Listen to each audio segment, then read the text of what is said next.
জানি না কে লেখাটা লিখেছেন, কিন্তু যিনি লিখেছেন খুব সুন্দর লিখেছেন। তিনি লিখেছেন, যদি সাদা চামড়ায় সৌন্দর্যের প্রতীক হয় তাহলে রোগী দেখলে দূরে সরে যাও কেন? আর কালো রংটাই যদি কুৎসিত হয় তাহলে চুলের সৌন্দর্য দেখে মুগ্ধ হও কেন? তোমাকে দেখলেই যদি আমার মুখের কালো দাগগুলো লুকাতে হয় তাহলে ঠোঁটের নিচের কালো তিলটা এতটা পছন্দ করো কেন? মডার্ন ড্রেস পরা মেয়েরা যদি স্মার্ট হয় তাহলে গ্রামীণ সাধারণ শাড়ি পরা মেয়েদের দেখে এতটা মুগ্ধতা হও কেন?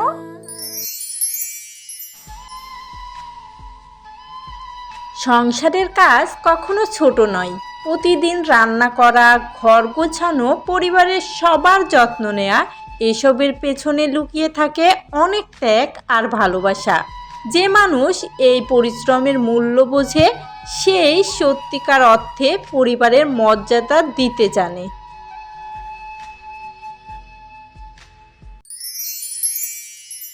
না অহংকার নিয়ে থাকুন, না অ্যাটিটিউড নিয়ে থাকুন। যে মানুষগুলোর সাথে আপনার মতের মিল নেই সেই সব মানুষের থেকে শুধুমাত্র দূরে থাকুন। পূর্বপুরুষ বলে গেছে, যদি ফসল রং বদলায় তাহলে তাকে কেটে ফেলো, আর যদি মানুষ রং বদলায় তাহলে তাকে ছেড়ে দিও। সম্পর্কে কখনো চালাকি খাটে না, সম্পর্ক টিকিয়ে রাখতে গেলে নিঃস্বার্থ ভালোবাসাই কাজে লাগে। যে মা নিজের সুখ স্বপ্ন বিসর্জন দিয়ে সন্তানকে বড় করেছেন সেই বৃদ্ধ মায়ের সঙ্গে খারাপ ব্যবহার করা শুধু অমানবিক নয়, অকৃতকার্যতারও পরিচয়। মনে রাখবেন, আজ যিনি বৃদ্ধ একদিন তিনিই আপনার শক্তি ছিলেন। সময় বদলায়, মানুষও একদিন সেই একই অবস্থায় পৌঁছায়। তাই বৃদ্ধ মা বাবার প্রতি ভালোবাসা, সম্মান আর যত্নই একজন সন্তানের সবচেয়ে বড় দায়িত্ব। মানুষের ভুলগুলো খুঁজে সময় নষ্ট করার চেয়ে নিজের ভুলগুলো সংশোধন করার চেষ্টা করো।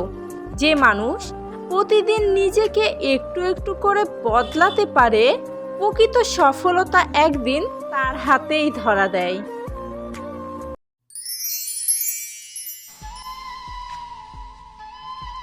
সংসারের কাজ কখনো ছোট নয়।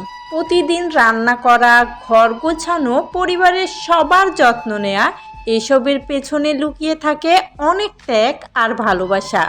যে মানুষ এই পরিশ্রমের মূল্য বোঝে সেই সত্যিকার অর্থে পরিবারের মর্যাদা দিতে জানে।